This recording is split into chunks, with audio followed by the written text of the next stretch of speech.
Ya, shalom semuanya, senang bersama dengan semua pada malam hari ini. Dan ya, saya akan coba mendalami sedikit, mereview juga materi yang tadi siang, manusia antisosial, yang saya bagikan tadi dalam ibadah Minggu Raya. Saya ingin menggarisbawahi bahwa antisosial itu bukan berarti manusia yang tidak punya media sosial, atau manusia atau orang yang tidak suka main sosmed, bukan itu. Manusia antisosial juga bukan manusia yang individual, bukan manusia yang introvert, bukan manusia yang mengurung dirinya, bukan itu, ya. Jadi itu bukan pemaknaan antisosial. Saya sudah bagikan tadi dalam ibadah Minggu. Dulu saya berpikir begitu. Manusia yang suka sendiri, tidak bermedsos, manusia yang individual, yang introvert itu manusia yang antisosial. Padahal ternyata etimologi antisosial bukan itu. Jadi saya sudah bagikan dan saya akan coba mereview dengan cepat apa yang sudah saya bagikan di dalam ibadah Minggu Raya tadi, ya. Manusia akhir zaman, manusia yang antisosial. Antisosial itu apa? Saya sudah bagikan etimologinya, saya tidak mengulang lagi, saya coba membuat kalimat yang baru, ya, yang saya dapatkan juga di dalam literatur-literatur, ya. Antisosial itu adalah gangguan kepribadian. Antisosial ditandai dengan pola perilaku yang eksploitatif, penuh tipu muslihat, mengabaikan hukum, melanggar hak orang lain, serta kasar, dalam bahasa saya tadi brutal, ya. Dalam bahasanya LA itu garang, ya, cenderung kriminal, tanpa motif yang jelas atau logis.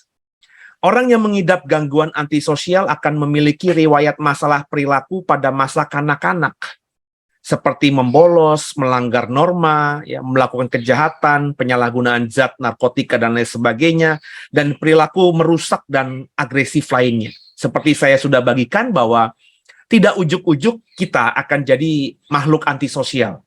Jadi ini adalah proses yang cukup lama, ya. Penyimpangan perilaku norma-norma ini terus dilakukan dari waktu ke waktu. Itu yang akhirnya membentuk karakter kita, membentuk perilaku kita, menjadi ciri kita. Ini proses yang cukup panjang. Itu yang makanya saya mengatakan bahwa seringkali orang yang mengalami atau sudah terjangkit tanda kutip dengan penyakit kejiwaan antisosial ini, dia tidak sadar dia sudah sakit jiwa. Kenapa? Karena hal itu sudah dia pupuk sejak masa lalu, sejak dini. Sehingga dia merasa bahwa apa yang aku lakukan ini nggak ada yang salah, ya. Apa yang aku kerjakan ini sesuatu yang normal. Dia sering melanggar norma, dia sering curang, dia sering melakukan kejahatan sejak kecil, ya, kejahatan yang sederhana saja, ya, misalnya mencuri, misalnya mencontek, itu terus-menerus diulangi, dan akhirnya menjadi habit karakter, gitu, saudara, ya. Sehingga akhirnya ketika sudah dewasa, ya, dia tidak berpikir bahwa contek atau curang atau curi itu adalah sesuatu yang salah. Dia merasa itu fine-fine saja. Saya udah dari dulu begitu kok, begitu, ya. Saya tidak merasa itu merugikan orang lain dan tidak merasa itu merugikan diri saya, ya. Sehingga akhirnya ya tadi, ya, kalau sudah seperti ini ya susah akhirnya untuk berubah. Dan kalau boleh jujur, ini penyakit tanda kutip, ya, penyakit kejiwaan yang memang berat sekali, ya. Ya, karena sudah terpupuk lama, ya, terbentuk lama dalam diri kita. Dan kalau sudah demikian, ya, kalau kita benar-benar tidak menyadari, ya, akan terus mengikat kita, ya. Dan ini yang patut diwaspadai oleh kita, terutama, ya, kalau Bapak Ibu dan saya sudah seusia saya ini, ya, ini yang harus dilakukan terobosan, breakthrough. Ya, jujur dan merubah karakter itu saya bilang susah, tapi kalau mau Roh Kudus pasti tolong kita. Jadi selain diri kita yang harus kita cermati, di mana kita harus jujur terhadap diri, Bapak Ibu juga harus memperhatikan anak-anak kita, generasi setelah kita ini. Ya, karena mereka inilah yang nanti akan menghidupi apa yang dinubuatkan oleh Paulus di dalam surat Timotius, atau tepatnya 2 Timotius 3 itu, bahwa manusia akhir zaman adalah manusia yang antisosial dengan penjabaran yang ada di ayat 2, ayat 3, seperti yang saya khotbahkan di Minggu Raya tadi, ya. Dan ini menjadi ancaman ya di masa depan di dunia akhir zaman. Tingkat keparahan gejala antisosial dapat bervariasi. Nggak semuanya itu akut atau parah, ya. Tapi ada skala-skalanya, ya. Beberapa kita mungkin skalanya masih ringan, ya, sehingga tidak terlalu tampak kelihatan. Ada yang menengah, cukup mengganggu, tapi sisi lain kita juga akhirnya tertutupi dengan sikap kita yang lain, dan ada yang akut. Kalau yang sudah akut memang kelihatan, agak kelihatan dengan mata telanjang, gitu ya. Pola perilaku yang terlihat sangat berbahaya, kejam, mengerikan, mengacu pada gangguan psikopatik atau sosiopatiknya. Memang masih terdapat perdebatan mengenai keakuratan deskripsi dari keduanya. Namun biasanya perilaku sosiopatik ini ditandai oleh hati nurani yang cacat, ya. Tahu benar dan salah, tapi mereka mengabaikan. Tahu membunuh itu salah, tapi diabaikan, dibunuh aja orang. Tahu bahwa ngebully orang itu salah, tapi ya dia terus ngebully orang. Tahu bahwa memfitnah itu salah, tapi dia terbiasa udah dengan memfitnah, ya. Tahu benar, tahu salah, tahu apa yang dilakukannya itu salah, ya, tapi dia terus melakukannya. Kenapa? Karena hati nuraninya sudah cacat. Ini problem, saudara. Ya, ini bukan cuma saya lihat terjadi di luar kelompok Kristen atau di luar kehidupan bergereja, tapi dalam gereja juga ada orang yang hati nuraninya sudah cacat ini, ya. Sehingga akhirnya nggak heran di gereja ada sikut sana, sikut sini. Ada gereja, di dalam gereja ada satu pelayan berusaha untuk mengintimidasi pelayan yang lain, ya, memanipulatif pelayanan sehingga merugikan rekan pelayanan yang lain, gitu ya. Ada itu, faktanya real itu, ya. Ya, kalau kita mau curcol soal ini pasti panjang lebar, Bapak Ibu pasti saya yakin punya pengalaman dalam kehidupan gereja kita masing-masing, gitu ya. Dan sementara seorang psikopat, nah ini apa yang kita saksikan yang viral, seorang jenderal menjadi orang yang dituduh membunuh seorang pangkat polisi yang rendah, itu disebut psikopat, gitu ya. Ini ditandai dengan minimnya nurani, ya, atau tidak ada sama sekali. Jadi seorang psikopat ini memang tidak ada hati nuraninya, tidak memiliki nurani, sehingga yang dilakukan oleh yang viral itu menghilangkan nyawa orang, even mungkin saja benar argumentasinya, benar alibinya bahwa yang dibunuh itu melakukan hal yang tercela. Andai kata benar sekalipun, menghilangkan nyawa orang itu kan sesuatu yang tidak memiliki nurani. Siapa kita, ya? Apalagi saya yakin seorang yang sudah sampai pada level perwira tinggi itu, ya pasti sudah lolos Pancasila, ya nggak sih? Sudah lolos screening lah, ya. Dia pasti orang beragama, karena nggak mungkin seorang yang tidak beragama itu bisa menjadi akpol atau mengikuti akademi kepolisian. Itu nggak mungkin, it's impossible, ya. Pasti orang ini orang yang dianggap beragama, ya, lolos tentang P4 Pancasila, screening psikologinya dia lolos, ya, psikotesnya dia lolos, ya, banyak jenjang-jenjang di mana ada ujian-ujian dia lolos, sehingga makanya bisa mendapatkan bintang di bahunya. Tapi faktanya, ya, seorang yang disebut psikopat atau sosiopatik ini ya bisa mengkamuflase atau menutupi cacat atau masalah kejiwaannya dia ini dan tidak tampak keluar. Dan ini yang saya bilang semakin mengerikan, ya. Bukan sakit yang tampak dari luar kelihatan, ya. Kalau saudara sakit mata, matanya merah, orang pasti ngelihat kita. Kita tutupi dengan kacamata hitam, orang curiga kok lo biasanya nggak pakai kacamata hitam, sekarang pakai kacamata hitam, sakit mata ya, begitu ya. Orang yang pilek pasti akan kelihatan, hidungnya lebih merah gitu ya, terus sering pakai tisu, sering pakai sapu tangan supaya menghilangi ingus yang keluar atau cairan yang keluar dari hidung itu ya. Orang yang sakit tampilannya kelihatan mata, itu mudah dideteksi, mudah dikenali oleh orang di sekitarnya, sehingga kalau kita di zaman COVID ini lihat punya sahabat atau rekan sebangku, rekan seruangan kita sedang pilek, sedang batuk ya, kita pasti otomatis itu menjaga jarak.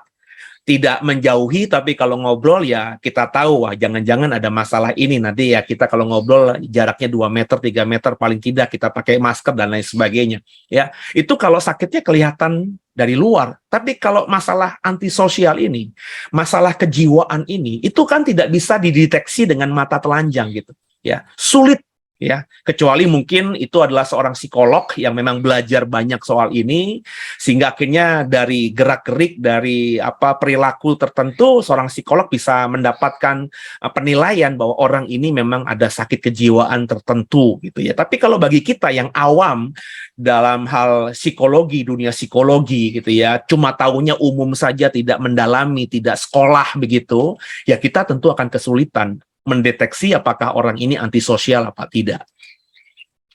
Nah, karena cenderung manipulatif, maka akan sulit bagi orang awam untuk bisa membedakan mana yang jujur dan tidak dari setiap perkataan mereka. Orang yang psikopatik ini, sosiopatik ini ya, itu karena bisa ciri khasnya manipulatif. Orang yang antisosial ini kan sering manipulatif ya, menipu gitu ya. Bisa mengkamuflase, dia seperti bunglon gitu ya. Ketika di tempat yang berwarna hijau dia bisa hijau, berwarna merah dia bisa merah, dia bisa berganti-ganti kostum begitu dengan mudahnya. Sehingga karena dia manipulatif ya, kita akan kesulitan, orang di sekitarnya akan kesulitan membedakan ketika orang ini berkata benar atau bohong. Ya, terlebih kalau orang ini yang sakit kejiwaan antisosial ini sudah benar-benar karakternya itu benar-benar sudah terbentuk begitu. Wah, dia bahkan tidak sadar bahwa kebohongan yang diucapkannya itu adalah kebohongan karena dia sudah menghidupi kebohongan itu bertahun-tahun, berpuluh-puluh tahun. Sehingga kalau kebohongan itu sudah diyakini, ya akhirnya menjadi kebenaran, saudara. Akhirnya menjadi kebenaran ya. Ya, saya nggak tahu saudara pro kontra yang mana ya. Cuma sejak saya kecil ya, saya diajar, bahkan bapak saya yang memang ketika masih hidup masih aktif dalam ketentaraan itu di sebagian besar tugasnya berada dalam sejarah ya. Jadi dia bekerja dalam naungan Tentara Nasional Indonesia Angkatan Darat dalam bidang sejarah angkatan bersenjata, pusjarah ya. Jadi dia ya, saya sering berdiskusi karena saya memang suka dengan sejarah gitu ya. Nah, sejak saya kecil, baik informasi yang saya dapatkan dari buku sejarah, dari film dokumenter yang dimunculkan di zaman TVRI dulu, dan juga doktrin Orde Baru termasuk yang disampaikan bapak saya, kita tahu bahwa yang menjadi yang memimpin serangan umum 1 Maret di Yogyakarta itu adalah Pak Harto gitu ya. Itu terus dicekokin gitu, dicekokin ya di buku sejarah ya. Peristiwa serangan umum 1 Maret itu ya, itu adalah Pak Harto yang memimpin. Yogyakarta bisa ditaklukkan oleh Tentara Nasional Indonesia. Belanda saat itu akhirnya keluar dan Yogyakarta bisa dikuasai selama 6 jam. Itu semua yang membuat dan merancang adalah Pak Harto, presiden kedua yang saat itu memang menjadi penguasa negeri ini. Itu dicekokin begitu ya. Sehingga akhirnya ya kita mempercayai hal itu. Sehingga ketika zaman reformasi dan mulai ada sejarah atau ada fakta sejarah yang berani diungkap karena penguasa Orde Baru sudah tumbang, ada cerita yang mengatakan bahwa yang menginisiasi atau yang merencanakan serangan umum 1 Maret itu bukan Pak Harto. Pak Harto hanya pelaksana. Yang merancangkan adalah Sri Sultan Hamengkubuwono ke-9. Nah, problemnya di zaman Orde Baru, Sri Sultan itu pernah jadi wakil presiden, Pak Harto jadi presiden, sehingga meskipun Sri Sultan mungkin berani atau pernah mengatakan saya adalah yang menginisiasi, ya dia berpikir panjang karena Pak Harto saat itu adalah orang nomor 1 dan dia hanya sempat jadi orang nomor 2 1 periode 5 tahun doang begitu. ya. Dan sekarang ada juga yang berkembang bahwa yang menginisiasi itu bukannya Pak Harto, tapi bukan juga Sri Sultan, tapi Panglima Besar Sudirman. Ada juga yang mengatakan bahwa orang lain, ya, salah satu pahlawan kemerdekaan kita. Ada suara apa namanya? Ya. Anjing saya. Sebentar, sebentar ya, Bapak Ibu ya. Ini bermasalah nih. Ya, masuk ke kamar. Ya, oke. Jadi jadi apa namanya, cerita ini berkembang, saudara. Sehingga sekarang kalau ada orang mendalami soal serangan umum 1 Maret, ya kita tidak tahu. Ya. Jujur saja saya yang tidak ada dalam periode itu, jujur saja tidak tahu. Dan saya tidak meyakini siapapun yang menginisiasikan, ada beberapa versi. Ya. Jadi orang yang manipulatif, ya, orang yang sudah merancang, sudah menganggap kebohongan itu menjadi kebenaran, ya akan sulit akhirnya kita orang awam mempercayai mana yang benar dan mana yang tidak benar yang diucapkan oleh orang itu. Ya, ya makanya nggak heran, saudara, ada banyak misalnya pelayan Tuhan, orang yang mengaku hamba Tuhan, pendeta lah saya berani ngomong, baru ketika akhir hidupnya setelah meninggal itu borok-boroknya terbongkar. Ya, ada beberapa kasus pendeta besar di dunia yang akhirnya cerita-cerita negatif itu baru muncul setelah orang ini mati. Dan problemnya, meskipun itu diyakini, ya, terbukti secara hukum bahwa hamba Tuhan yang sudah mati ini ternyata memang, maafkan saya, ya, itu manipulator, ya, jadi seseorang yang sebenarnya nggak layak disebut hamba Tuhan. Tapi ya kita-kita yang pernah dilayaninya itu sudah terbentuk bahwa hamba Tuhan A ini adalah orang benar. Kita tidak bisa menerima akhirnya ketika ada informasi bahkan disertai bukti bahwa hamba Tuhan yang kita kagumi ini ternyata, maafkan saya, brengsek gitu. Ya. Berarti si hamba Tuhan ini adalah seseorang yang manipulator, ulung. Ini yang disebut dengan antisosial, saudara. Ya. Jadi nabi palsu itu antisosial, guru palsu itu antisosial, hamba-hamba Tuhan palsu itu antisosial, ya. Orang-orang yang seperti domba padahal serigala dalam kehidupan bergereja itu orang-orang antisosial, saudara. Dan faktanya sejarah sudah membuktikan kita orang Kristen yang merasa dan bahkan mengakui, mengimani kita diurapi oleh Roh Kudus, kita penuh dengan Roh Kudus katanya, ya, berbahasa roh kita tata, kita tidak bisa mendeteksi mereka.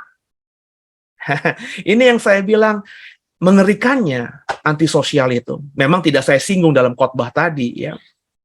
Tapi kita bisa berdiskusi, ternyata penyakit antisosial ini begitu parahnya, begitu menakutkannya, karena orang yang mengalami antisosial ini bisa mempengaruhi negatif kepada orang di sekitarnya. Direct or non-direct, langsung maupun tidak langsung, saudara. Ya. Nah, jadi solusinya apa? Ya, solusinya kalau itu kita, ya, dalam artian kitalah yang mengalami antisosial itu, maka ya kita harus jujur dulu terhadap diri. Ya, jujur terhadap diri itu maksudnya supaya kita menyadari bahwa diri kita memang ada sakit ini. Kan Bapak Ibu, kalau kita jujur terhadap diri, biasanya kita akan mudah menyelesaikan masalah gitu ya. Oh, saya ini emang dari kecil sudah sering mencuri gitu. Ya kan, saya jujur sudah pernah ngomong di khotbah berkali-kali, itu kesaksian hidup saya. Saya lemah dalam memanage uang, ya. Kenapa? Karena ya saya kelemahannya di uang ya sebelum saya bertobat ya, sebelum hari ini ya. Kenapa? Karena sejak kecil ya saya terjebak dengan uang ini ya. Saya mudah mendapatkan uang baik dengan halal maupun tidak halal. Tidak halal itu maksudnya ya 2.000, 1.000 di atas kulkas saya bisa ambil begitu saja tanpa bilang sama orang tua gitu ya. Saya pernah minta uang kuliah semester ini biayanya segini padahal tidak saya bayarkan. Itu saya dulu ya. Saya sudah pernah khotbahkan ini dalam kesaksian saya jujur juga gitu ya. Nah, ketika saya jujur terhadap diri saya ini dan saya berani memproklamkan boroknya saya, jeleknya saya di masa lalu, Itu artinya saya menyadari bahwa saya dulu itu nggak bagus. Nah, ketika Bapak Ibu dan saya menyadari jujur terhadap diri tentang penyakit kita, tanda kutip, itu akan lebih mudah menyembuhkan kita. Tapi berapa banyak kita mau mengakui, mau mau jujur terhadap orang lain bahwa kita ini memang bukan manusia yang sempurna. Ya nggak sih, saudara? Ya, ya kalau boleh jujur, ya berapa banyak sih orang yang mengaku dirinya pendeta yang jujur tentang masa lalunya gitu. Ya, apakah seorang pendeta itu pasti benar gitu? Ya. Seorang pendeta yang pernah punya kesaksian, saya seorang pembunuh, saya seorang dukun di masa lalu, apakah dia juga jujur dengan semuanya? Ya, itu juga patut untuk dipertanyakan. Saya tidak mempermasalahkan apakah harus jujur di hadapan jemaat, tapi paling nggak jujur terhadap diri sendiri. Ya, kalau tidak bisa jujur terhadap diri sendiri, itu penyakit akan terus mengikat kita. Jadi yang pertama itu jujur. Dan ketika kita sadar, ketika kita jujur bahwa kita ini punya perilaku yang bisa membuat kita menjadi makhluk antisosial nantinya, karena terbentuk, karena penyimpangan norma itu kita simpen, ya, kita pupuk sejak kita dini, maka ketika kita sadar bahwa kita punya penyakit ini, kita harus cari bantuan.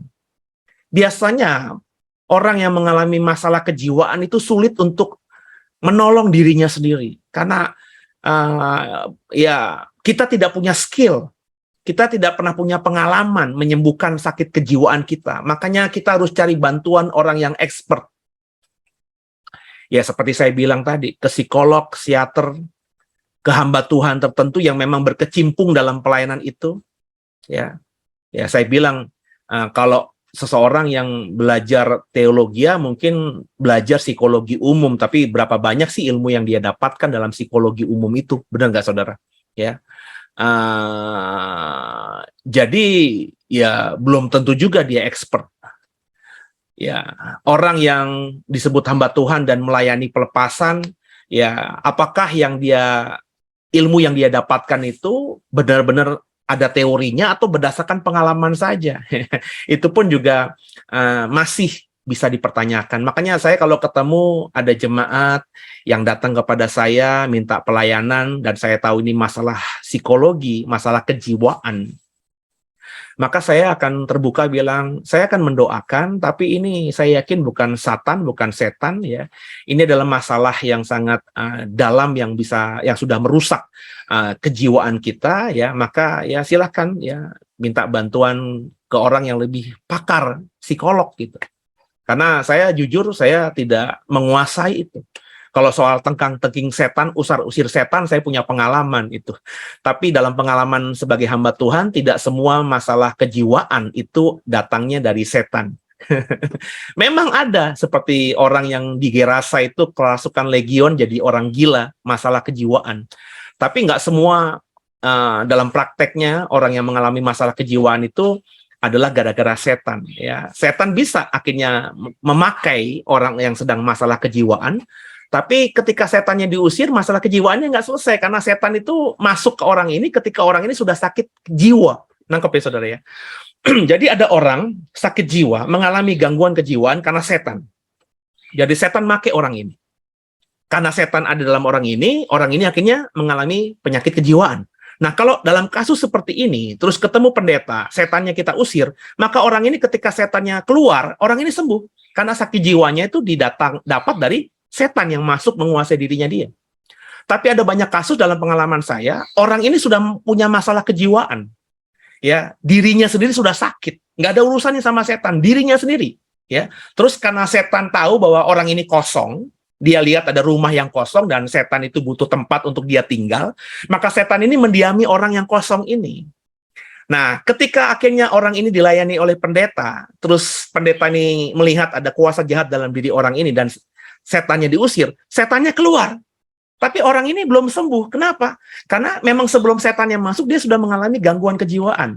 Nah, kalau hal yang kayak gini, ya itu biasanya pendeta bisa ada beberapa hamba Tuhan yang memang Tuhan kasih karunia seperti itu. Tapi sedikit sekali yang seperti itu. Makanya kita biasanya langsung bekerja sama dengan para psikolog ini, karena mereka yang punya ilmunya. Mungkin orang ini harus diobati agar tenang dulu, ya, netral dulu. Saya nggak tahu dengan obat-obatan medis apa. Kemudian dibikin situasi gimana, diajak ngobrol panjang. Orang yang mengalami masalah kejiwaan ini nggak bisa sekali dua kali ketemu langsung selesai masalah kejiwaannya. Butuh proses panjang, saudara. Dan biaya tentunya. Tapi paling tidak ketika kita minta bantuan orang, kita paling tidak bisa segera keluar dari sakit kita ini. Yang berikutnya sambil kita mencari bantuan orang lain, kita juga mengerjakan bagian kita yang bisa kita kerjakan apa ya, cari lingkungan yang baik. Karena masalah kejiwaan itu bisa saja terjadi terbentuk dalam diri kita karena lingkungan rumah kita. Ya rumah kita itu penghuninya semuanya orang-orang yang sakit jiwa. Jadi orang-orang yang brutal gitu ya. Kita melihat orang di tetangga kita tiap hari tuh bentak-bentak orang, mukul orang, ya, ngebunuh orang. Kita tiap hari ada di lingkungan di mana polisi masuk ke perumahan kita karena bandar narkoba di situ, karena preman di situ. Nah, kita kalau hidup seperti itu, kita akan terbentuk mau nggak mau, saudara, menjadi orang yang brutal juga. Pergaulan yang buruk merusakkan yang baik. Ya, maka ya kalau mau selesai agar kita ke depan nggak sakit antisosial lagi, ya kita harus keluar dari lingkungan itu. Ya, cari lingkungan yang bagus. Jangan-jangan tempat kerja kita. Di tempat kerja kita semuanya korupsi dihalalkan. Kayaknya udah biasa aja gitu korupsi. Kalau nggak korupsi malah bodoh. Ya, kalau kita ada di situ mau nggak mau kita akan korupsi juga. Karena kalau kita nggak korupsi kita akan dimusuhi oleh rekan-rekan sekantor kita. Ini masalah juga. Tergantung hati nurani saudara, mati apa tidak hati nurani saudara. Kalau hati nurani saudara sudah mati, ya kita akhirnya ikut korupsi. Tapi kalau hati nurani kita masih hidup, kita tahu itu salah, kita harus berani ngambil sikap untuk keluar dari perusahaan itu. Dalam kehidupan bergereja juga begitu. Ya, saya tadi sempat menyinggung juga, ya. Biasanya itu seperti minyak dari kepala ke janggut dan turun ke jubah.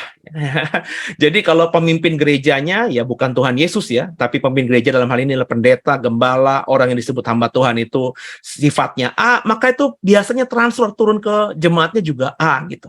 Coba perhatikan aja deh. Kalau gembalanya itu suka nyanyi, maka jemaatnya, pekerjanya, gerejanya pasti suka nyanyi.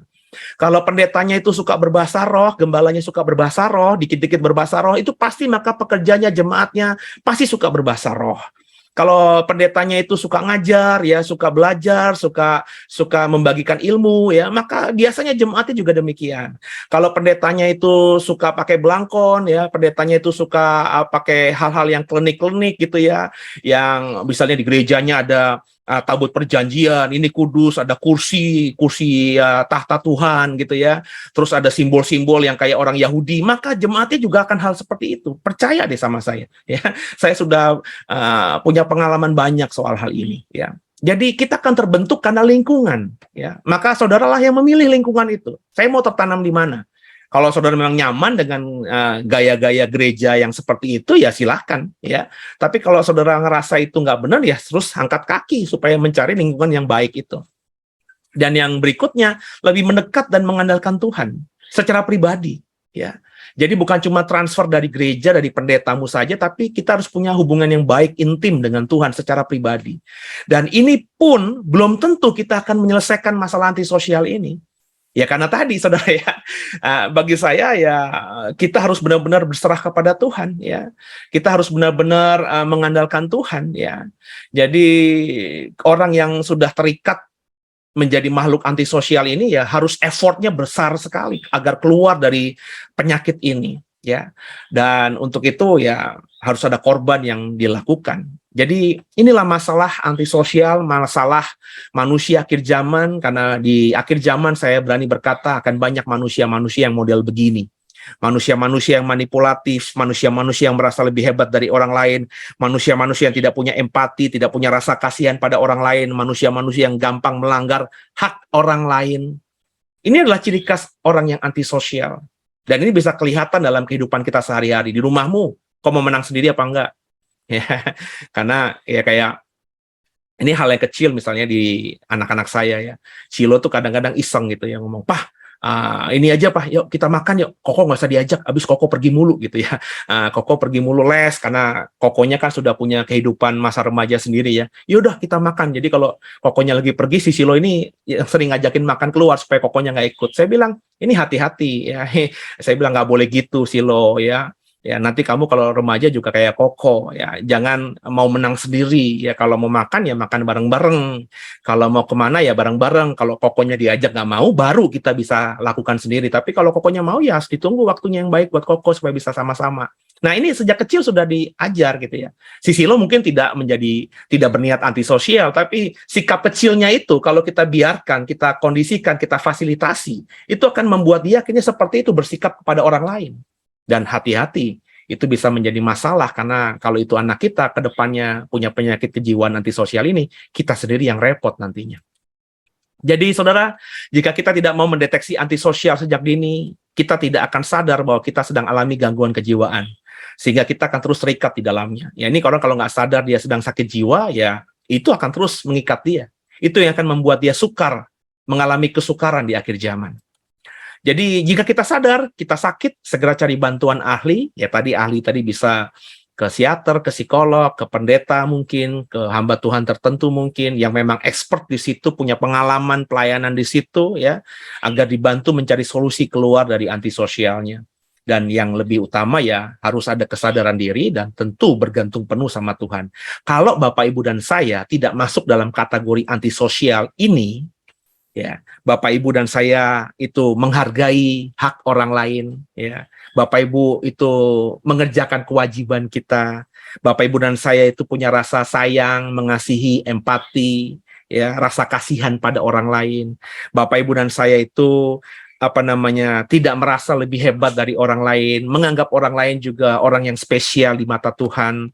Dan Bapak Ibu dan saya tidak menjadi orang yang manipulatif, ya, yang harus benar-benar objektif. Kalau kita bisa pertahankan ritme ini, kita tidak masuk golongan antisosial, maka Bapak Ibu dan saya tidak akan mengalami kesukaran di akhir zaman. Itu kata 2 Timotius 3 ayat 1, 2, 3, 4, ayat-ayat seterusnya yang sedang kita expose beberapa seri dalam manusia akhir zaman, tema besar ini.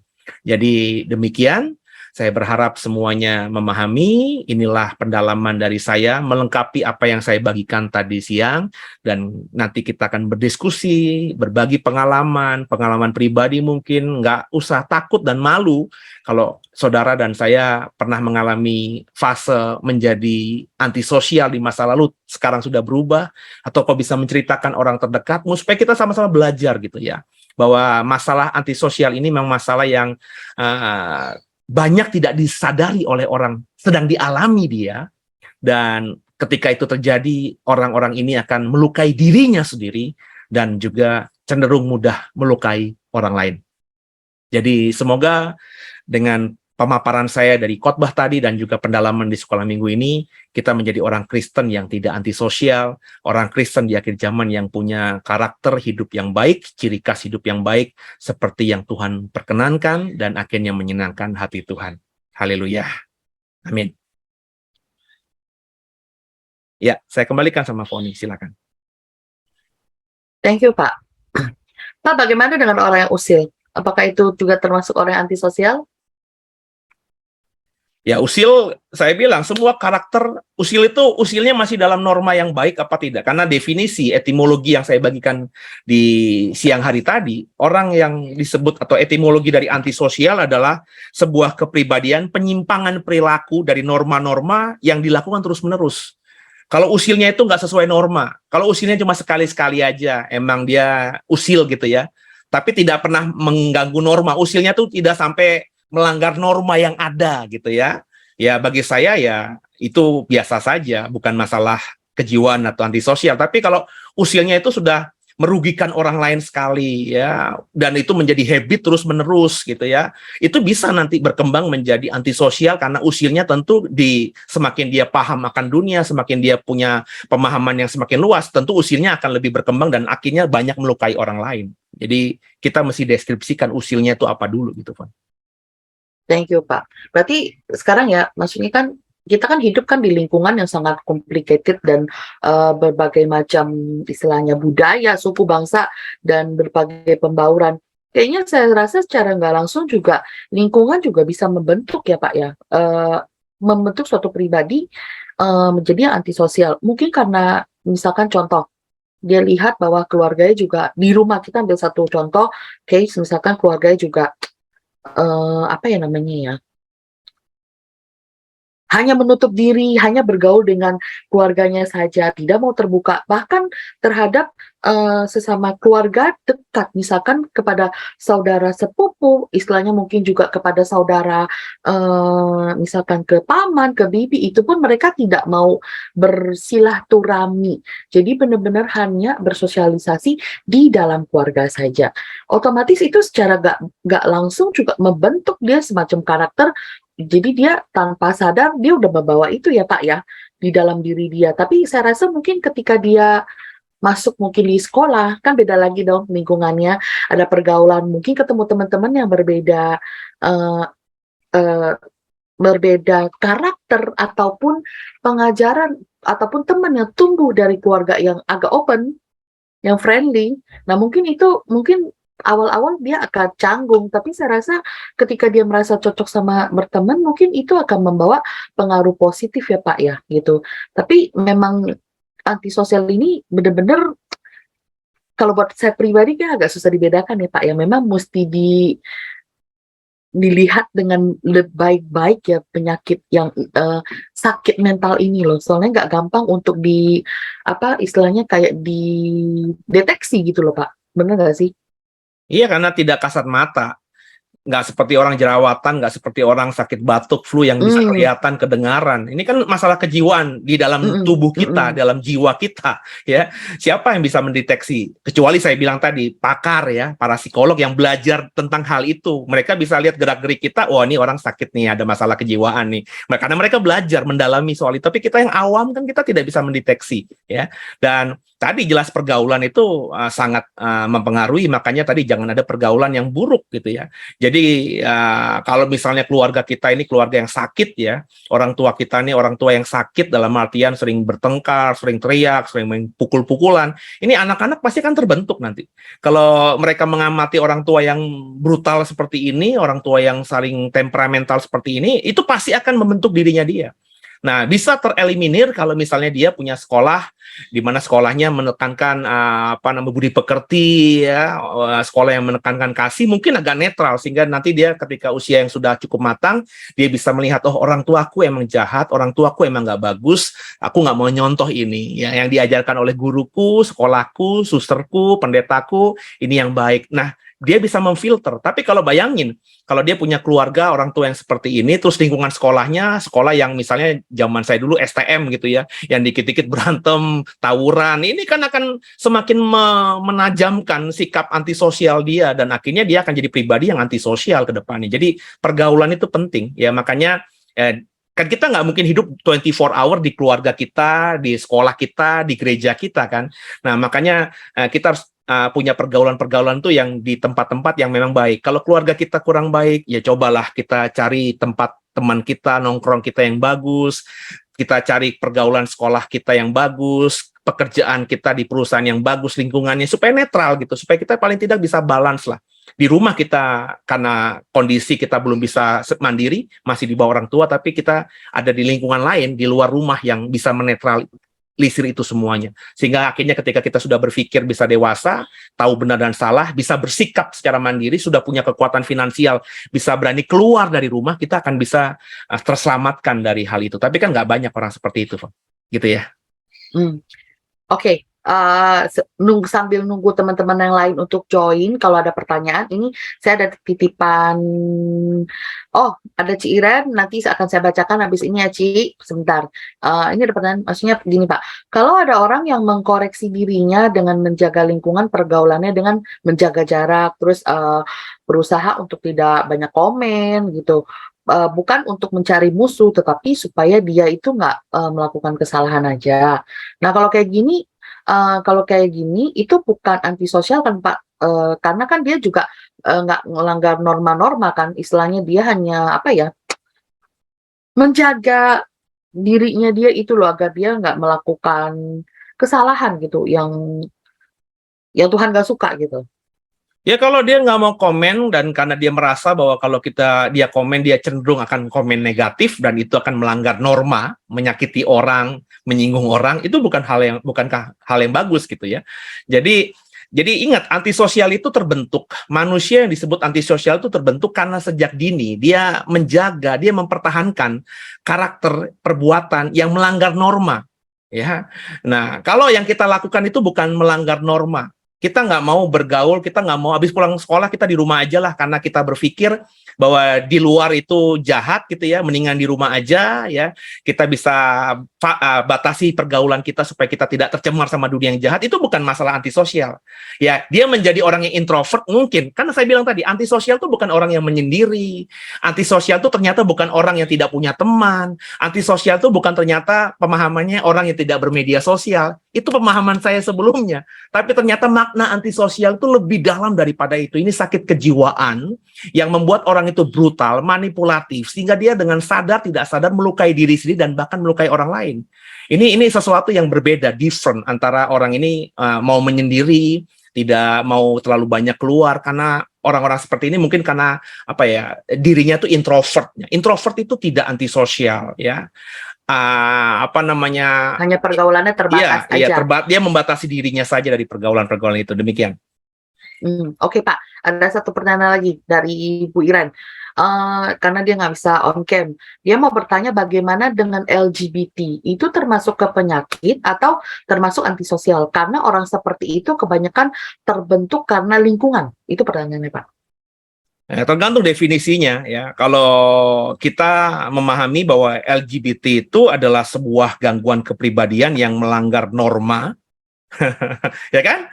Ya berarti itu adalah gangguan atau sakit jiwa yang disebut antisosial. Tapi misalnya di dunia barat sana ya yang merasa yang sudah bebas gitu ya dan menganggap orang-orang yang LGBT, jangankan LGBT, berganti gender atau berganti kelamin saja sudah hal yang biasa di dunia barat sana. Berarti kan normanya di sana norma yang tidak sama dengan norma ketimuran kita kan ya. Jadi kalau ukurannya barat, ukuran lingkungannya barat ya, bukan Indonesia dan bukan Alkitab, ya bagi saya orang LGBT bahkan yang berganti gender itu menurut perspektif barat, dunia barat sana orang yang tidak antisosial. Tapi kalau di timur, di kita yang masih memang agak adat dan adabnya masih tinggi, ya itu bisa masuk antisosial. Kenapa? Karena definisi antisosial tadi adalah perilaku penyimpangan kejiwaan di mana orang ini terus melakukan hal-hal yang bertentangan dengan norma dan itu dilakukan terus-menerus. Ya kalau itu ukurannya, itu definisinya, maka ya tadi maafkan saya LGBT ya, bencong ya, terus apa namanya transgender itu adalah termasuk salah satu penyakit antisosial begitu. Tapi kenapa ya Pak? Maksudnya kan pada LGBT, mereka berganti gender, itu malah saya lihat malah mendapatkan dukungan gitu loh buat melakukan apa yang dia mau gitu loh Pak, malah didukung, disupport secara mental gitu. Jadi biar ya udah nggak apa-apa, lakukan saja gitu. Itu kan banyak ya, maksudnya kisah-kisah yang kita bisa lihat sekarang ya. Tapi itu banyak terjadi di luar negeri sih, terutama di Amerika kayak gitu di luar. Malah yang saya lihat malah mereka tuh didukung. Kok jadi saya kadang berpikir ini kok jadi aneh, apa pola pikir kita yang di sini tuh nggak terbuka atau gimana. Tapi menurut saya pribadi pun itu pun nggak benar, karena maksudnya gini loh, ya Tuhan nggak mungkin memberikan gender cewek nih, mungkin saya, tetapi ketika maksudnya pengen jadi laki, maksudnya Tuhan nggak mungkin salah memberikan gender, itu yang saya pegang gitu. Biarpun mungkin di dalam kesehari-harian ada juga cewek yang agak tomboy, ada juga cowok yang agak lembut sifatnya, sikapnya, mungkin suaranya, tetapi itu memang pembawaan karakternya, bukan karena begitu terus dia bilang hormon wanita saya atau gen ini saya lebih feminim, saya lebih kenceng, mau jadi cewek gitu loh Pak. Ya karena kan memang norma setiap budaya, setiap daerah kan berbeda-beda. Ya, jadi nggak usah ngomongin soal perbedaan gender ya. Norma itu kan adat ya. Norma adalah sopan santun, perilaku yang umum di wilayah tertentu. Itu kan berbeda-beda ya.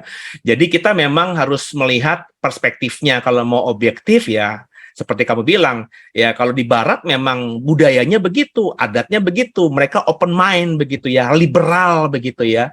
Ya mereka beragama, ya mungkin ada yang Kristen, ada yang Islam, tapi karena budaya, adat, norma mereka hidup di dalam dunia yang terbuka seperti itu, open minded begitu, ya akhirnya tercemarlah pemahaman seperti itu, sehingga akhirnya ya itu kan pilihan dia ya, kalau dia bahagia selama tidak merugikan orang lain ya uang-uang dia. Kalau maafkan saya, dia tadinya lahir laki-laki terus alat kelaminnya, penisnya dipotong, dibuat maafkan saya vagina ya, operasi plastik dan lain sebagainya, itu kan uang-uangnya dia, itu kan hak-haknya dia tidak merugikan orang lain, maka tidak melanggar HAM kan menurut dunia Barat, menurut perspektif Barat, dan normanya juga bisa diterima ya.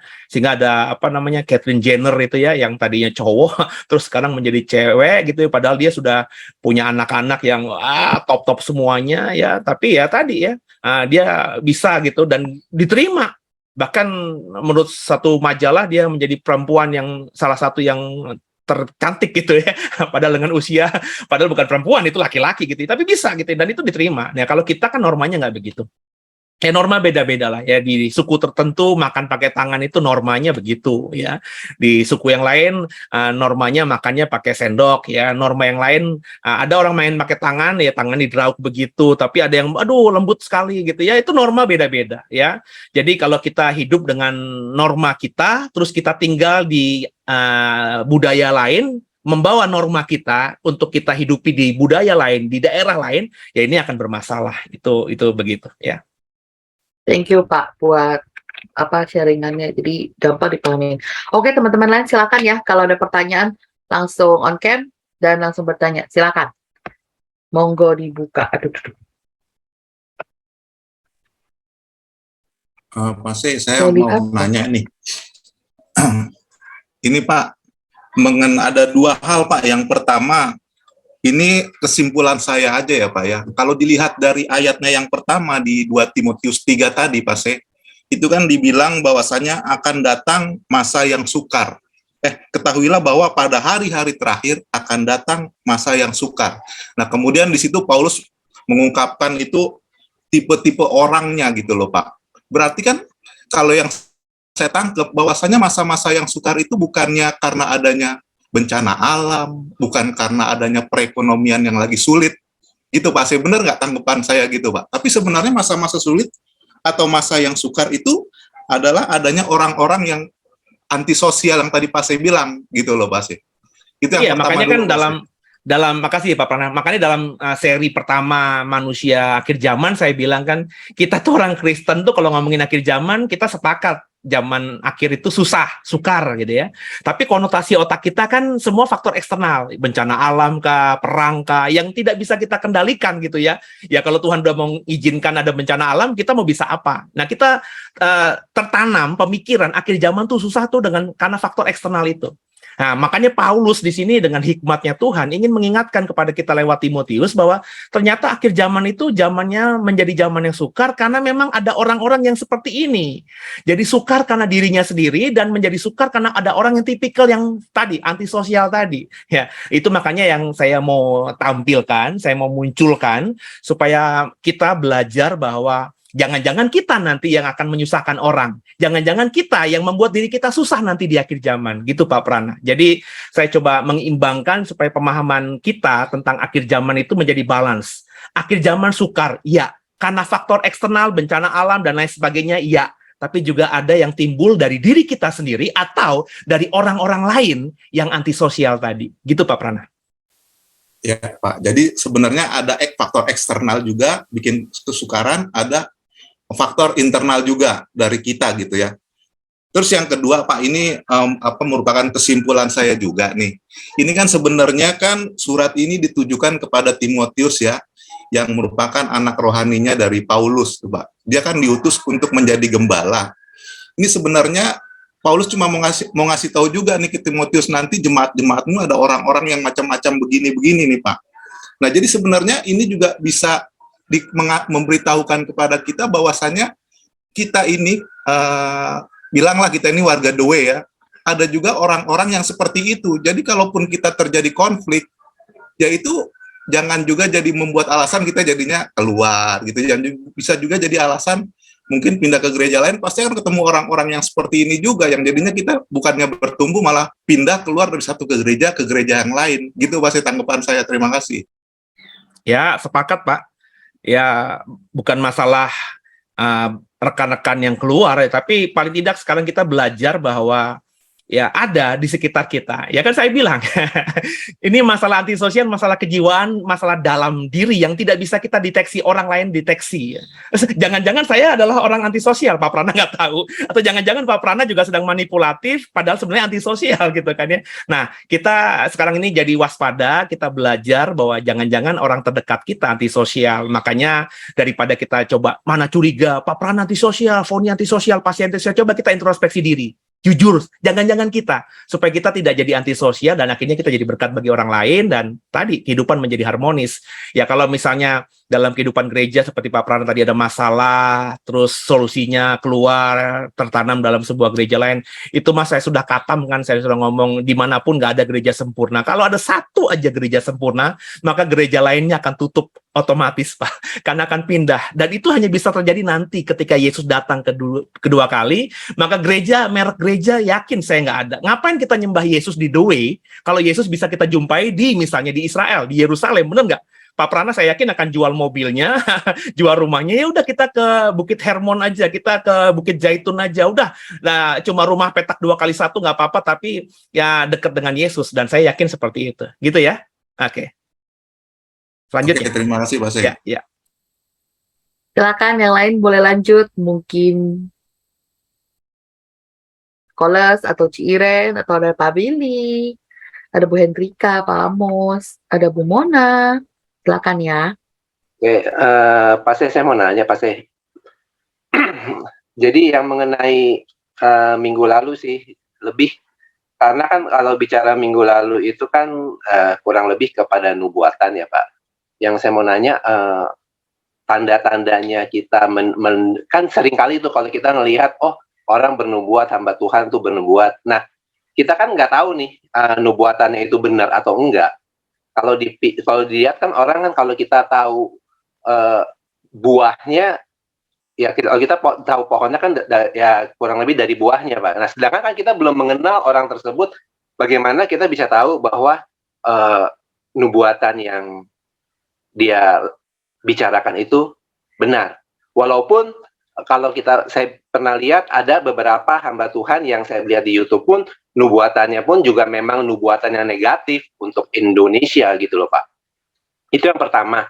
Dan maksud saya, pertanyaan saya, apakah kita bisa mengenali nubuatan-nubuatan yang benar itu memang nubuat dari Tuhan, itu gimana secara kasat mata aja gitu loh Pak. Dan yang kedua, kalau kita sebagai anak Tuhan meminta tanda dari Tuhan itu sebenarnya dianggap, kalau buat saya dianggap mengatur Tuhan nggak sih Pak? Karena kalau saya lihat dalam Hakim-Hakim 6 itu kan contoh nih Pak, Gideon saat itu kan dipilih oleh Tuhan untuk menyelamatkan Israel dari bangsa Midian ya Pak ya.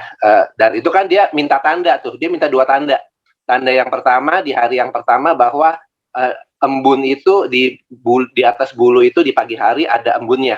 Tanah di sekitarnya kering, dan itu kejadian. Dan di hari kedua dia minta lagi untuk menegaskan bahwa tanah di sekitarnya itu berembun, bulu yang di tengah-tengah tanah itu kering gitu loh. Dan itu memang dilakukan Tuhan. Nah, kalau saya berpikir itu sama juga kita mengatur Tuhan atau gimana sih Pak? Oke, thank you Paulus. Soal yang menguji Tuhan tadi ya. Kalau bagi saya lucu nih ya, menarik juga ya. Boleh nggak kita menguji Tuhan? Bagi saya boleh saja. Bukan berarti kita mengatur Tuhan, tapi perhatikan Gideon itu ketika menguji Tuhan ya, minta tanda dari Tuhan gitu ya. Apakah saya boleh atau tidak? Itu kan dalam konteks perbuatan yang besar bagi bangsa Israel, bukan secara pribadi untuk dirinya dia. Tapi kalau banyak orang mau menguji Tuhan, minta tanda sama Tuhan, itu kan personal sekali. Tuhan, itu cewek itu kira-kira istri yang dari Tuhan bukan ya? Minta tanda kalau benar dari Tuhan, nanti pokoknya hari ini dia akan senyum kepadaku. Kalau tidak senyum kepadaku. Itu kan masalah yang ecek-ecek gitu saudara ya, Palas mana ya. Jadi kayak gitu-gitu ya, oke lah, sekali 2 kali mungkin Tuhan izinkan, tapi itu bukan tipikal Tuhan yang saya baca di Alkitab. Jadi kalau kita meminta tanda atau mau menguji Tuhan itu perkara-perkara yang big deal. Kalau buat pribadi pun perkara-perkara yang big deal, bukan perkara yang remeh-remeh. Kalau yang kecil-kecil seperti itu ya udah ya, beriman saja, melangkah saja dengan ukurannya sesuai dengan firman Tuhan. Jadi seperti itu. Bagi saya kalau memang dilakukan itu bukan dalam tendensi kita mengatur Tuhan, tapi kita minta tanda dari Tuhan. Tapi ya tidak boleh dikit-dikit minta tanda, dikit-dikit minta tanda. Kalau kita tahu itu salah ya, Tuhan aku mau melangkah. Itu ke zaman dulu ada Keramat Tunggak atau ke Keramat Jati, ya ke Keramat Jati lah, jangan ke Keramat Tunggak, karena Keramat Tunggak kan tempat pelacuran gitu ya. Itu sesederhana gitu, ngapain minta tanda gitu kan ya. Tuhan aku ini kaya tapi korupsi, atau biasa saja tapi hidup benar. Ya Tuhan, kita udah ngomong ya biasa saja, bersyukur saja, sebab kalau korupsi pasti jahat gitu kan. Itu nggak perlu minta tanda dari Tuhan, lakukan saja, beriman saja, Tuhan akan sertai. Itu yang soal tadi. Yang kedua tadi, yang pertama tadi soal nubuatan. Nah, ini sulitnya jika kita memang tidak kenal sama nabi itu. Bagaimana kita mungkin bisa langsung menilai nabi itu benar apa tidak jika kita, Pak Lesmana tadi sudah ngomong, tidak pernah melihat dan tidak pernah merasakan buahnya, begitu ya. Tapi sebenarnya ada ukuran dari nubuatan itu. Bagi saya ya, dalam pengalaman saya, dalam pencermatan saya, dalam pelayanan Tuhan, saya tahu bahwa nubuatan itu pasti spesifik, Pak. Ya, jadi ukuran nubuatan itu benar atau salah, bagi saya nubuatan itu spesifik. Kalau nubuatan, jika kamu taat sama Tuhan, maka aku percaya Pak Lesmana nanti bulan Desember akan diberkati. Itu bukannya nubuatan, ya itu firman Tuhan. Kalau kita benar-benar ya takut akan Tuhan, percaya sama Tuhan, maka damai sejahtera kita akan seperti gelombang air dan tidak. Itu kan sudah firman Tuhan, bukan nubuatan. Jadi kalau nubuatan itu yang spesifik ya, spesifik tanggalnya, spesifik bulannya, apa yang harus dikerjakan, dan itu tidak dikutip dari Alkitab. Bagi saya itulah nubuatan yang kemungkinan besar benar. Nah, kalau diuji ternyata sudah ditentukan bulannya, Pak Lesmana sudah mengerjakan dengan tulus, dengan benar, tapi tidak terbukti, maka itu bukan nubuatan yang benar, maka itu jelas nabi palsu. Sesederhana itu, Pak. Jadi bagi saya nubuatan itu seperti itu ya. Ada memang di YouTube nubuatan yang negatif juga terhadap bangsa ini. Tapi perhatikan baik-baik deh. Itu ya terlalu umum dan sudah ada di Alkitab ya. Bagi saya kalau memang nubuatannya negatif buat negeri ini ya tentu out of the box gitu ya. Apa yang dikatakan tuh benar-benar spesifik gitu ya. Misalnya ya ini gimana ya kalimatnya kalau negatif ya. Sebelum pergantian presiden nanti akan ada chaos terhadap bangsa ini karena kalian jahat di mataku. Karena kalian orang Kristen tidak pernah bersyafaat bagi bangsa ini, dan benar sebelum 2024 terjadi chaos. Itu pasti nubuatan yang benar ya, meskipun negatif. Tapi yang saya lihat banyak orang bernubuat entah positif entah negatif bagi bangsa ini, ya itu ukurannya sudah ada di Alkitab ya. Kalau kalian benar-benar bergantung kepada Tuhan, mencari wajahnya dengan berdoa dan berpuasa, mengeluh kepada Tuhan, mengadu kepada Tuhan, bertobat dari jalan-jalanmu yang jahat, maka bangsa ini akan dipulihkan Tuhan. Itu kan ada di Alkitab, Pak. Nggak spesifik gitu, nggak ada tahun berapa, bulan berapa, sehingga kita mengukurnya juga nggak bisa. Itu makanya banyak nabi palsu itu bisa berkelit, Pak. Ya, kenapa? Karena mereka tidak menyebutkan spesifik apa yang dinubuatkannya itu kapan terjadinya, berapa lama terjadinya, saat kapan terjadinya. Yang dia nubuatkan tuh hanya umum saja. Sehingga akhirnya ketika tidak tergenapi, ya mungkin bukan sekarang. Karena dia tidak pakai ukuran waktu. Sehingga nubuatan itu ya bisa 20 tahun lagi, 50 tahun lagi, dan bisa saja terjadi, ya tapi terlalu luas gitu. Dan itu terjadi bukan karena nubuatan dia, karena memang sudah seharusnya terjadi gitu, Pak. Jadi memang kalau nggak kenal nabinya, nggak kenal siapa yang bernubuat, ya tadi bagi saya nubuatan itu spesifik. Ya saya baru kali-kali dinubuatkan orang, Pak. Ya, dan saya langsung bisa menilai nabi itu yang menubuatkan saya benar apa salah ketika tidak tergenapi. Karena kalau ada beberapa yang spesifik, ada beberapa orang yang menubuatkan saya spesifik, dan hari ini belum tergenapi, padahal deadline-nya sudah lewat. Itu saya langsung bilang, wah ini bukan nabi. Saya berani yakin dalam hati, saya nggak pernah bilang sama orang itu bukan nabi, tapi bagi saya, dia bukan masuk dalam kategori nabi. Besok-besok dinubuatkan sama dia, saya nggak mau. Kenapa? Apa yang dia nubuatkan kepada saya secara spesifik itu nggak tergenapi. Ya. Dan kalau itu hanya nubuatan yang umum, ya saya bilang ya aminkan saja kalau itu baik. Ya kalau tidak baik ya coba berubah supaya tidak terjadi atas kita. Karena kalau umum itu ya ukurannya kan pasti Alkitab gitu, Pak. Begitu Pak Les.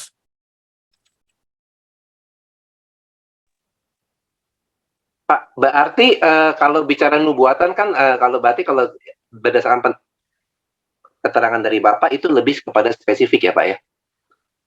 Tanggal, maksud tempat kejadian, waktunya kurang lebih. Nah, bagaimana dengan peneguhan Pak? Apakah kalau peneguhan, ada nggak sih Pak, Bapak pernah dengar nggak seseorang yang mendengar suara mendapat suara Tuhan dan dia merasa diteguhkan dari suara itu Pak?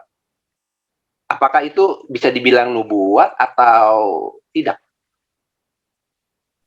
Ya, kalau yang dia sampaikan, yang dia bahasakan dengan peneguhan itu adalah nubuatan yang sudah ada di Alkitab kita, ya dia jujur, saya sedang mendapatkan mimpi bahwa apa yang dinubuatkan Nabi Yesaya misalnya akan tergenapi di hari-hari hidup kita, nggak lama lagi.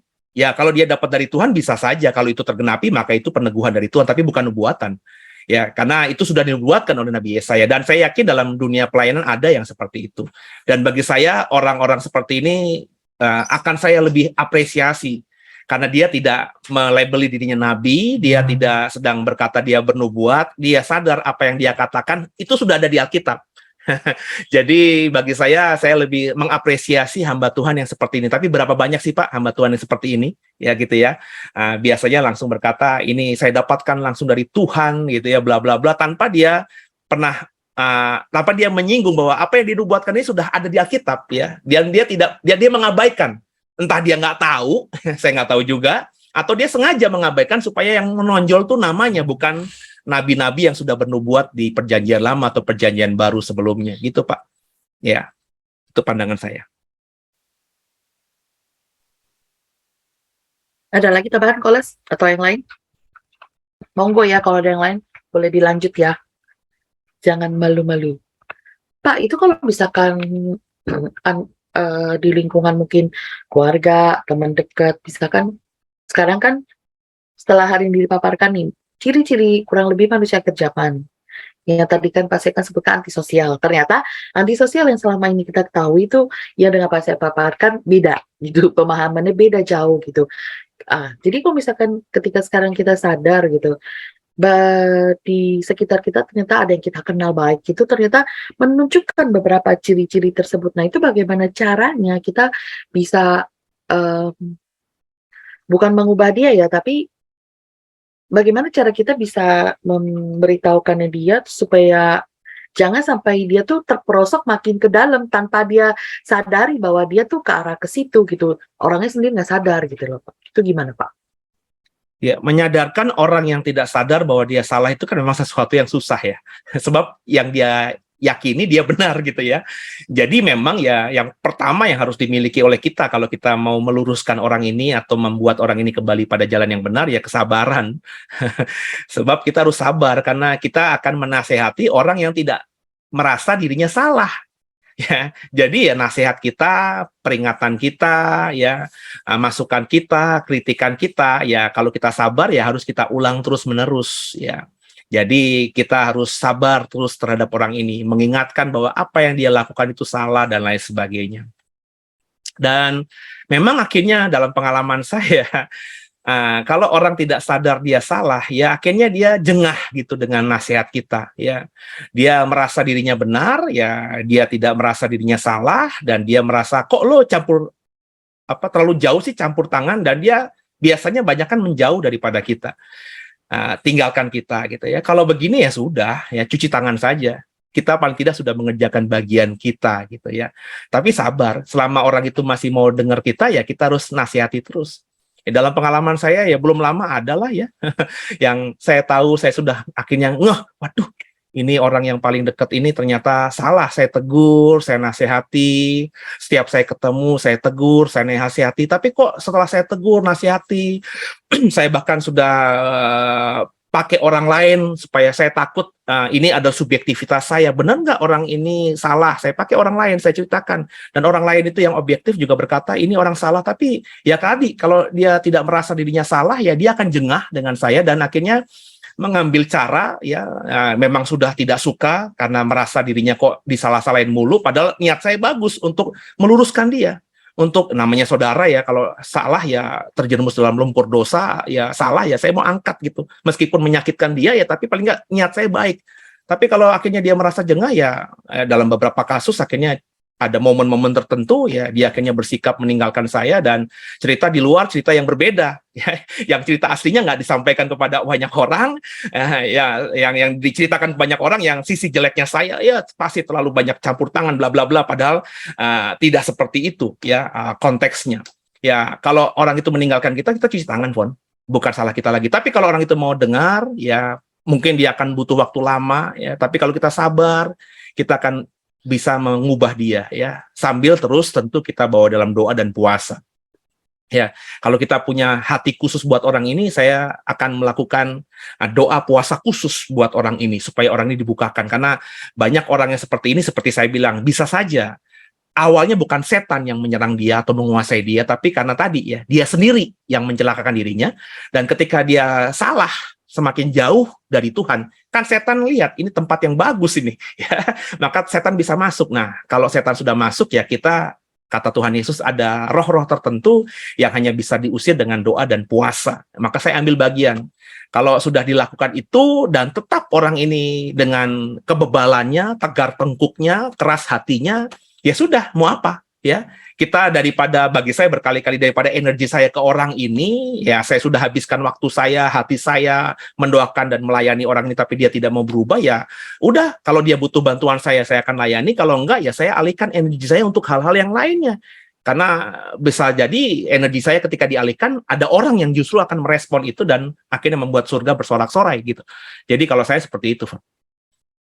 Thank you, Pak. Tapi memang saya sadari, maksudnya makin ke belakang ini, ciri-ciri manusia akhir zaman itu memang makin terlihat. Yang pertama itu merasa selalu benar dan tidak mau disalahkan. Dan ini ketika diberitahukan secara baik-baik tuh susah menerimanya. Nah itu banyak sekarang tuh yang terlihat di lingkungan, maksudnya di dalam kehidupan di sekitar kita ini udah banyak yang terlihat. Jadi ketika sebenarnya Pak saya bilang kita ngomong baik-baik, janganlah ngomong kasar kayak gitu, namanya juga kita teman gitu kan, sama teman ngapain sih ngomong sampai kasar kayak gitu. Responnya lah mulut-mulut gua gitu, gua mau ngomong apa bebas, ya it's okay itu mulut lo, go ahead gitu ya. Akhirnya lama-lama karena dia tetap bertahan dengan ini hak saya kok mau ngomong apa aja gitu. Akhirnya teman-teman juga jengah, akhirnya lama-lama orang juga akhirnya mulai, ya udahlah, mungkin bukan mengucilkan dia, tetapi dengan otomatis dengan sendirinya orang juga jadi menjauh karena dia tetap bertahan dengan gayanya, dan ketika orang merasa nggak nyaman ya orang akan mulai menjauh dari dia. Akhirnya sekarang nggak ada yang mengucilkan dia, tetapi akhirnya dia yang memundurkan left group gitu, istilah left group lah, kalau istilah kita udah cabut dari grup, leave the building gitu akhirnya. Jadi kita akhirnya udah jarang banget berkomunikasi karena hanya sangat simple sekali gitu. Tapi karena orangnya memang keras, merasa bahwa dia benar, bahwa yang salah yang lain, jadi ya udah, nggak ada titik temunya. Ya udahlah, saya bilang ya oke lah, ya udah. Tergenapi berarti kan yang dikatakan 2 Timotius tadi. Orang ini ketika nanti dunia benar-benar susah, andai kata perang dunia ketiga terjadi, orang ini yang nggak punya temen karena dia bebal, nggak mau dengerin temennya, merasa diri menang sendiri. Kira-kira kalau kamu susah dan dia susah, karena pasti kan kita susah kalau perang kan. Kalau kamu susah, kamu punya banyak teman, kamu bisa tertolong karena pertolongan teman kan. Tapi kalau dia, karena dia sudah menjauh, dia nggak mau berteman dengan kita, karena dia tadi antisosial tadi, kira-kira sama-sama susah, dia masih mau nolongin dia nggak? Makanya tergenapi tadi, di akhir zaman akan ada zaman yang susah karena bukan masalah faktor eksternal, bukan masalah perangnya. Orang ini susah karena dirinya sendiri gitu loh. Itu yang menyusahkan diri, iya, yang membuat memposisikan, sendiri. Memposisikan dirinya susah gitu, dia buat susah gitu. Betul. Iya, memang keras orang-orang seperti itu tuh, susah banget diajak ngomong. Awalnya bisa dengar baik-baik, tapi setelah ketika udah mulai masuk ke pokok pembicaraan, langsung no, enggak gitu. Ya. Oke, teman-teman yang lain silakan ya, kalau masih ada yang lain? Masih ada waktu, kita mau silakan sharing? Mau bertanya? Pak Billy, Monggo, silakan Pak Billy. Ya, Salam, selamat malam semua. Menyambung tadi yang dari Bu Foni ya, dengan Pak Les kalau nggak salah. Bagaimana kalau yang karakter seperti itu adalah seorang pemimpin gitu, di gereja. Nah ini saya contoh kasus saja pasti ya, memang ada pemimpin lah di gereja, jadi punya panggung kan. Kalau di gereja saya, pemimpin itu setelah khotbah dia punya panggung untuk pengumuman atau apa. Dan yang sering dilakukan adalah mengkritik khotbah. Hampir setiap itu mengkritik khotbah. Dan ini saya nggak dengar langsung, tapi kata kawan-kawan bahkan pernah dia khotbah, kalau tadi Pak Les bilang soal nubuatan, dia sudah pernah bilang di dalam khotbahnya tanggal, waktu, tahun kapan itu kiamat akan terjadi. Sudah seperti itu dia berani mengkhotbahkannya. Nah, saya secara personal sudah pernah sekali dua kali bicara soal, tapi karena sosok pemimpin dan apa ini bagaimana Pak sih? Ini gereja, kalau saya tadi kalau di poin berapa ya? Jangan bergaul dekat, berarti saya harus keluar dong dari persekutuan itu. Sementara kalau di pemahaman gereja kami kan itu gimana ya? Pemimpin itu kan periodik Pak. Setiap 5 tahun diganti di mana gitu. Nah, menghadapi gini gimana Pak ya? Saya hanya sharing aja, mohon saran atau apa gitulah Pak. Ya, sekali lagi kita pernah sharing juga Pak Billy soal topik yang lain ya, soal kurang lebih konteks yang agak mirip ya. Saya nggak mau ngomongin gerejanya Pak Billy ya, itu di luar yurisdiksi saya, di luar kapasitas saya, karena saya hanya tahu versinya dari Pak Billy ya. Jadi saya berusaha untuk jaga objektivitas saya. Tapi kalau itu saya lakukan di gereja ya. Dan andai kata gereja saya sebagai gembala, saya periodik juga. Gembala dipilih atau pendeta dipilih setiap 5 tahun sekali. Dan dalam kepemimpinan periode saya melakukan hal yang sama seperti yang Pak Billy ceritakan. Saya menubuatkan akhir zaman, tanggal sekian, bulan sekian, tahun sekian, dan tidak terjadi. Maka saya berani berkata, kalau Pak Billy terus ada dalam gereja saya, Pak Billy adalah orang yang bodoh. Lalu kalau nanti pase gara-gara itu akhirnya periode berikutnya tidak terpilih lagi gimana? Ya kalau tidak terpilih lagi, join lagi dalam gereja itu.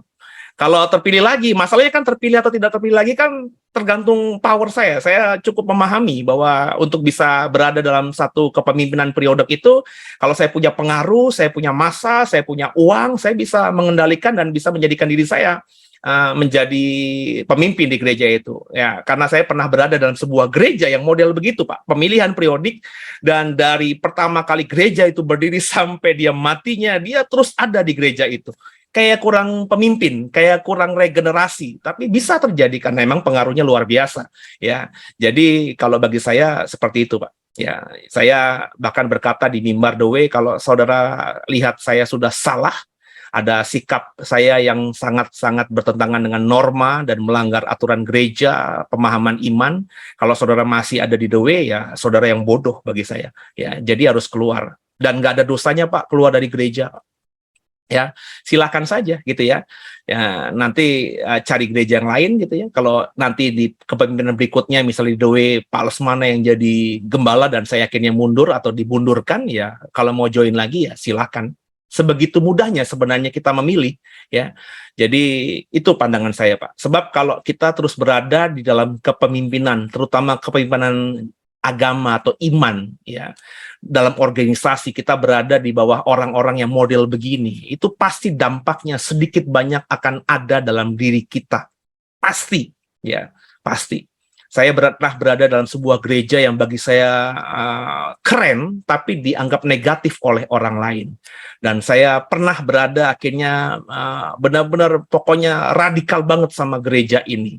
Tapi beranjaknya waktu saya sadar bahwa wah saya ini juga salah karena ikut arus di mana terlalu pro kepada pengajaran tertentu yang menjadi ciri khas gereja ini, padahal Alkitab saya tidak bicara banyak soal hal itu. Ya jadi saya akhirnya memilih ketika saya masih jadi pendeta pengkhotbah di sana untuk tidak mengkhotbahkan tentang topik itu melulu gitu ya, karena saya sadar Alkitab tidak selalu ngomongin itu. Dan ketika resikonya akhirnya ya saya didepak, ya saya siap dengan resiko itu karena saya sedang mengimani apa yang saya imani, begitu Pak Billy. Itu jawaban saya untuk Pak Billy. Kayaknya Ya. jawaban saya masih konsisten dengan yang dulu-dulu juga ya, Pak. Masih sama, Pak. Oke, Pak Seh, makasih. Makasih Pak Billy. Silakan teman kalau masih ada yang lain. Masih ada waktu untuk pertanyaan terakhir. Apakah Ada yang Ciren mau mau sharing? gabung? Ciren kali itu Ciren. Atau Eh, Pak, saya mau nanya lagi yang terakhir. Berarti yang mengenai nubuatan tadi, saya bisa simpulkan nggak Pak, kalau orang yang bernubuat itu belum tentu orang yang walaupun nubuatannya benar, itu belum tentu bisa dipakai Tuhan secara full, Pak. Karena kalau kita lihat dalam Matius 7 kan dikatakan bukan di dalam ayat yang ke berapa ya, sebentar Pak. Kedua-dua, pada hari terakhir banyak orang akan berseru kepadaku, Tuhan, Tuhan, bukankah kami bernubuat demi namamu dan mengusir setan dan mengadakan banyak mujizat demi namamu juga. Dan dikatakan, Tuhan, aku akan berterus terang, aku tidak mengenal engkau. Nyah daripadaku, kamu sekalian pembuat kejahatan. Jadi kan sebenarnya kalau dikatakan di ayat sebelumnya, bahwa Tuhan tuh sebenarnya lebih ingin kita tuh mengenal Dia secara lebih dalam.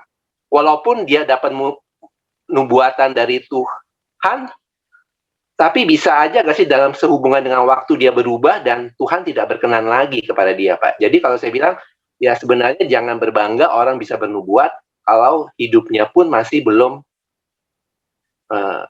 sekehendak daripada firman Tuhan. Dan bisa nggak sih orang yang hidupnya nggak sekehendak firman Tuhan dapat nubuatan dari Tuhan? Kayaknya enggak ya Pak ya?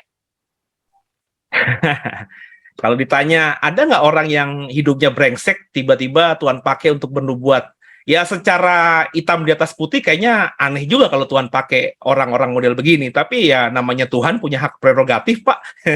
Bisa aja kan ya untuk menampar misalnya orang-orang yang merasa dirinya beragama, punya pemahaman teologi yang tinggi, sehingga sombong rohani, sehingga Tuhan pakai misalnya penjahat untuk bernubuat. Bagi saya kalau Tuhan punya rencana tertentu, dia bisa lakukan hal itu. Meskipun tidak akan menjadi sesuatu yang preseden terus-menerus seperti itu.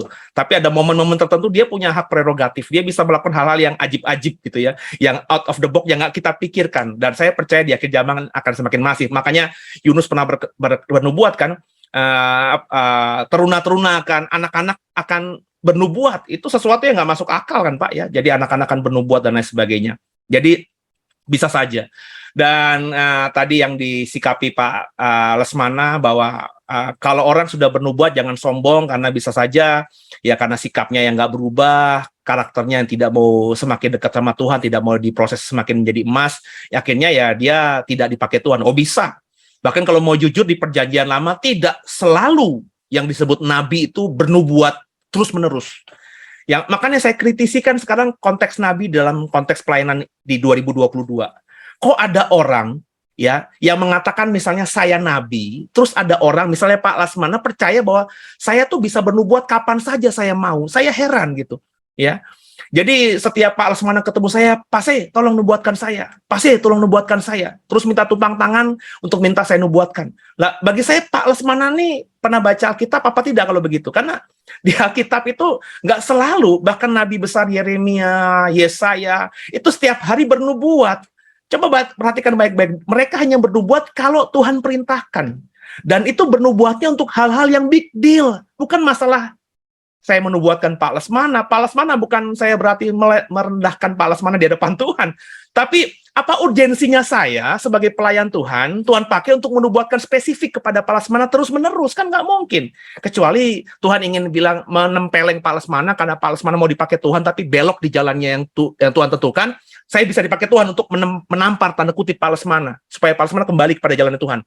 Tapi nggak melulu dong setiap minggu, sini Lesmana, gue nubuatin lagi. Kan nggak gitu, aneh gitu ya. Nah tapi herannya dalam kondisi gereja hari ini banyak orang seperti itu. Seolah-olah kalau sudah nabi, maka dia kapanpun diminta bernubuat, dia bisa bernubuat. Ini bagi saya sesuatu yang tidak alkitabiah. Seorang nabi itu hanya bernubuat kalau Tuhan perintahkan.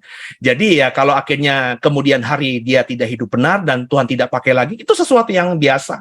Imam Eli itu imam besar. Pertanyaan saya ketika dia dipilih Tuhan menjadi imam besar, ya menjadi imam di Shilo, ya, apakah dia bukan orang benar? Orang benar, tapi berangkatnya waktu, semakin hari, semakin besar kuasanya, nggak ada orang yang bisa mengkritik dia karena semakin dia paling tua di keimaman itu, anak-anaknya juga punya kuku yang kuat dalam keimaman, anak-anaknya brengsek, Imam Eli nggak tegur, Imam Eli berdosa, akhirnya dia kehilangan urapan Tuhan. Dan akhirnya, pasca Imam Eli, Tuhan pakai orang yang tidak ada darah imam.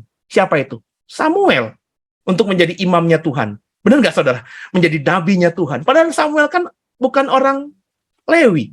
Nggak ada keturunan imam. Tapi pasca Imam Eli yang akhirnya jauh dari Tuhan ini, pasca kematiannya, muncul Samuel yang dihormati sebagai nabi dan imam di masa itu. Jadi bisa berubah, Pak. Ya, maka kita harus maintain diri kita dengan benar. Begitu jawaban saya dan pandangan saya. Oke, apakah ada tambahan lagi? Kalau tidak ada, kita selesaikan Sunday School Adult kita sampai di sini aja, dan kita akan kembali di minggu depan. Makasih buat semua yang udah gabung, silakan Pasnya buat tutup. Ya, terima kasih buat diskusi kita, kebersamaan kita di malam hari ini, dan saya terus mengajak kita untuk berdiskusi. Yang sudah join tapi masih belum berdiskusi, ayo monggo loh ya. Meskipun kata-katanya mungkin ada beberapa saudara malu untuk berkata-kata karena karakter saudara, silahkan tulis di chat gitu ya. Nanti bisa dibacakan Foni untuk dipertanyakan. Jadi ayo saya mengajak kita untuk berdiskusi, tukar pikiran. Saya yakin nggak semuanya juga sepakat dengan pemikiran saya. Silahkan dibagikan pemikiran saudara. Kalaupun berbeda, saya akan menghargai, dan saya berharap saudara juga menghargai pandangan saya yang berbeda dengan saudara, sehingga kita menggenapi firman Tuhan. Manusia itu bisa menajamkan manusianya seperti besi menajamkan besi, gitu ya. Terima kasih. Sebelum kita tutup, kita tundukkan kepala, kita berdoa. Tuhan, terima kasih buat sekolah minggu dewasa kami pada hari ini, mendalami, membahas tentang materi manusia akhir zaman adalah manusia yang antisosial. Manusia yang antisosial sedikit banyak hari-hari ini sudah kita lihat. Manusia yang manipulatif, manusia yang tidak menghargai atau tidak memiliki kasih kepada orang lain, menganggap dirinya paling hebat sehingga orang lain itu dianggap tidak ada apanya, dibunuh pun tidak berarti apa-apa. Itu sudah kita lihat dari banyak contoh yang lagi viral hari-hari ini. Yang viral itu hanya puncak gunung es. Artinya di dalamnya, di dasarnya semakin banyak variatif orang-orang yang sudah memang punya sakit kejiwaan psikopat ini atau antisosial ini. Dan ini menjadi bahaya laten bagi kita ketika kita tidak benar-benar waspada. Jangan-jangan kita dalam taraf-taraf tertentu sudah masuk kategori manusia yang antisosial. Dan untuk itu kita harus mau melihat dengan jujur diri kita. Maka telanjangilah diri kita di hadapan Tuhan. Jujurlah terhadap diri sendiri, siapa kita. Kalau kita memiliki ciri khas tadi, Tuhan tolong kami agar kami bisa dilepaskan dari masalah ini. Segera minta bantuan kepada yang lebih expert, para psikolog, para psikiater, mereka punya ilmunya. Semua masalah kejiwaan itu ada ilmunya, ilmu yang sudah terbukti secara akademis. Jadi minta bantuan mereka, nggak ada yang salah. Minta bantuan psikolog itu bukan sesuatu yang melanggar firman Tuhan atau berdosa. Dan kalau minta bantuan pendeta itu sesuatu yang paling benar, nggak gitu. Pendeta banyak yang tidak mendalami dunia psikologi. Pendeta hanya banyak yang melakukan pelayanan berdasarkan pengalaman, dan semua orang sadar bahwa pengalaman terhadap A tidak bisa diterapkan kepada B. Dan kalau kita memang memikirkan dengan logika, maka kita tidak terjebak dalam pemahaman ini. Tuhan, kami doa agar kami semua tidak menjadi manusia-manusia akhir zaman yang antisosial. Berkati Foni yang sudah menjadi moderator, membuat diskusi ini lancar. Berkati terus Tuhan, berkati Pak Lesmana, ada Bu Iren tadi, Pak Prana, ada Bu Mona juga, ada Pak Amos, ada Henry yang juga membantu dalam pujian penyembahan main gitar tadi, ada Pak Billy yang sudah berdiskusi juga, sharing bertanya, ada Bu Lia, Bu Henrika, ada Sylvie, ada juga Phil. Tuhan berkati semuanya, agar kami benar-benar semakin hari semakin menjadi pribadi yang menyenangkan Tuhan. Doa agar lewat program yang kami buat ini semakin banyak nanti keluarga besar Doe yang mau ikut join dan lebih mendalami materi khotbah sehingga kami semua semakin tajam dalam iman kami kepada Yesus. Ampuni salah dosa kami. Malam hari ini kami mengaku dengan iman Yesus Kristus adalah Tuhan Juru Selamat kami yang hidup, dan ke dalam tangan-Mu lah kami serahkan tubuh, jiwa, dan roh kami. Haleluya. Amin. Terima kasih buat kebersamaannya semuanya. Selamat malam. God bless you. Makasih Pak Set. Terima kasih semua. Sampai minggu depan. Tuhan berkati. Terima kasih Pak saya. God bless you all. Selamat malam semua. Salam. Ya. Salam.